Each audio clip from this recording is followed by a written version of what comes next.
Hey everyone, we have a set of Acura Integra headlights finished up today.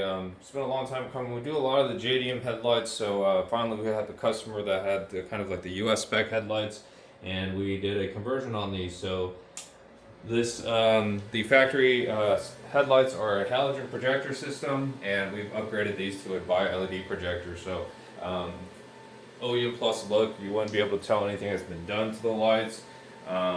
Retains all that factory look to it, but just with the projector replacement, you're getting immensely increased lighting performance. These projectors are bi-LED, so you have low beam performance that has been upgraded, and these also operate in high beam, which will work in conjunction with the factory high beam. So yeah, we're going to have a headlight package for the US spec Integra lights.